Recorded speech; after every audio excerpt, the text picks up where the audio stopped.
السلام عليكم ورحمة الله وبركاته. كيف حالكم؟ إن شاء الله كويسين وإن شاء الله طيبين. أتمنى إن شاء الله أن تكونوا دائما بخير وعلى خير.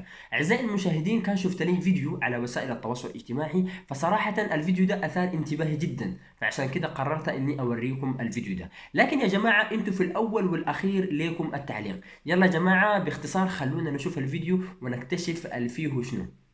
So let's dive in. Is Morocco safe to visit? This is a question many travelers ask. Even with its warm hospitality and beautiful architecture and incredibly peaceful landscapes, like any other travel destination, it's not without its concerns. Safety is often a topic that comes up when planning a trip to this North African destination. And understandably, you might have some concerns about the safety in Morocco. And that's perfectly okay, because the purpose of this video is to address some of those concerns and provide you with safety tips for your Moroccan adventure. In this video, I'll be sharing essential safety tips that are designed to help you navigate the country with confidence and ease. Because despite some concerns, Morocco can be a wonderful and safe place to visit if you follow some key safety guidelines. The first tip I want to share is to dress modestly. Morocco is especially unique for Americans to visit because it's the most accessible Muslim country for them.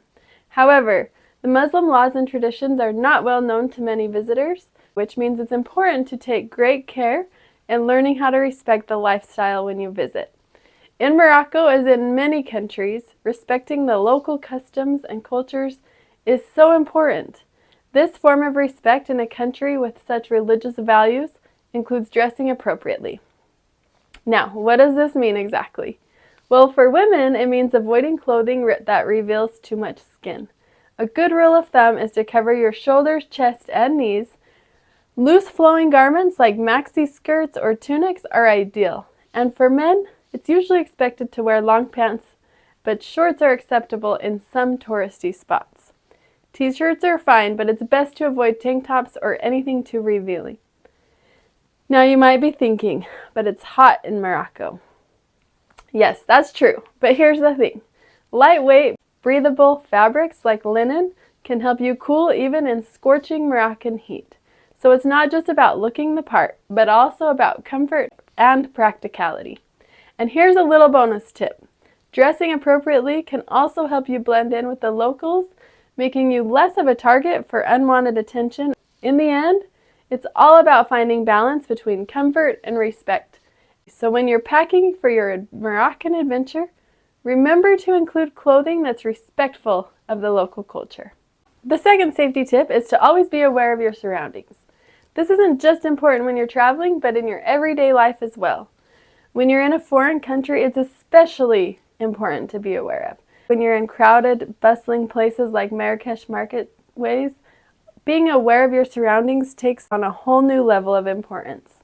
So, what does being aware of your surroundings entail? It begins with keeping your senses alert. Listen to the sounds around you. Look at the people, the stalls, the street signs. Notice the smells and the change in light as the day progresses. And the rhythm of the crowd. All of these details help paint a picture of the environment around you. But being aware isn't just about sensory details. It's also about understanding the vibe of the place where you are. For example, in a busy Moroccan market, you might find that the motorcycles and animal traffic come at no warning. If you aren't paying close enough attention, you might find yourself in a collision with the street traffic. If you stay alert and aware, you'll be able to move out of the way when a bike or motorcycle whizzes by. Now let's talk about pickpockets. They're unfortunately a common concern in crowded places worldwide, and Morocco is no different. Being aware of your surroundings can reduce the risk of falling victim to these kind of petty crimes. It's important to keep your personal belongings close to you. I recommend in a small bag to be worn in front of you, with theft-proof pouches such as secured zipper pockets and attached money holders. I've included the link in my favorite body purse that helps me feel like my belongings are safe when I'm in crowded places. I also keep one hand on my bag at all times when I'm in shoulder-to-shoulder crowds. You'll want to regularly check your belongings, especially in tighter crowds. But most importantly, don't let the fear of pickpockets stop you from enjoying your journey. Yes, it's important to be cautious, but it's equally important to not let this caution turn into paranoia. And after all, the vast majority of the people in Morocco, as in any country, are just ordinary people going about their day. Remember, your awareness is your best safeguard, but it's also your ticket to understanding and immersing yourself in the rich culture of Morocco. So keep your eyes open, stay vigilant, and let the vibrant streets unfold their stories to you. I will share with you the most important tip, my biggest piece of advice I have to share. But first, I have 2 more tips regarding your safety in Morocco. Understanding and respecting the local customs and laws is not just about being well-mannered, but it's about ensuring your own safety and comfort as well as that of those around you. This is a crucial aspect of traveling anywhere, but it carries a special weight when visiting a country as culturally rich and diverse as Morocco. It's about immersing yourself in a new culture and learning from it, rather than just passing through. Alcohol is available in Morocco, but public consumption is usually frowned upon. Drinking should be done in moderation and ideally in your accommodation or designated drinking establishments. Public behaviors are governed by a set of unspoken rules. Displays of affection are generally kept private, and it's important to be mindful of your behavior and dress in public places, especially religious sites. Remember, respecting local customs and laws isn't just about safety. It's also about showing respect for the people and the culture. When we respect the customs of the places we visit, we show that we value their traditions and way of life. And in return, we enrich our own travel experience. So, you've made it to my final tip. My most important tip is to hire a guide. And you might be thinking, I'm an experienced traveler. I've got this. While your confidence is admirable, I urge everyone who travels to Morocco the added benefits of going with a guide.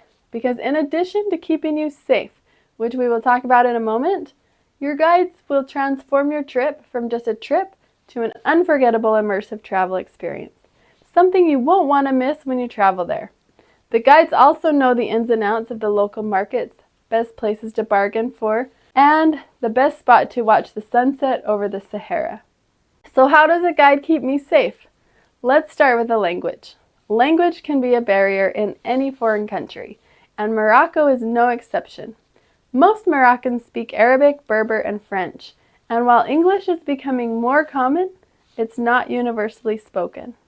This is where a guide comes in handy. They can facilitate communication, ensuring that you are understood and can understand others. This will make your journey smoother and more enjoyable. A guide can save you from any unnecessary expenses or costly misunderstandings during your travels. Another way a guide can help you feel safe is by helping you navigate the culture and traditions. Morocco is a country steeped in tradition and customs that may be unfamiliar to you. When you use a guide as a means of safety, it's important to find a guide that has experience and is someone that you can trust. Now, you might be thinking, how do I go about finding a trusted guide? That is a very good question to ask, and there are several ways to go about it. But the best way I would suggest is through referrals. Other travelers' recommendations can be gold. For example, the first time I traveled to Morocco, we found our guide through a referral, and I still use his services for all of my trips. Maybe you know a friend or a family member who has visited Morocco with a guide, or you can contact travel agencies or hotels. They often have connections with reliable guides. Online platforms will also offer reviews and ratings to help you choose a qualified guide. So, a guide can be a valuable resource for a safe and enjoyable Moroccan experience. Guides are going to help you dive deeper into the culture of Morocco and ensure that your journey is not just a trip, but also a safe, immersive experience. So, is Morocco safe to visit? This question has been our guide throughout this video. And now in conclusion, let's review our safety tips. From hiring a guide who can help you navigate the bustling streets, to dressing appropriately to respect the local culture and traditions, we also touched on the importance of being aware of your surroundings, a tip that is applicable wherever your travels may take you. While there are safety concerns, as there are with any travel destination, following these tips can help ensure a safe and enjoyable trip. And remember, traveling is an adventure, and like any adventure, it's about balancing thrill with caution. With the right precautions, Morocco is not just safe to visit, but it's a destination. يلا جماعة، نلتقي إن شاء الله في الحلقة القادمة. كان معكم محمد حسونة، والسلام عليكم ورحمة الله وبركاته.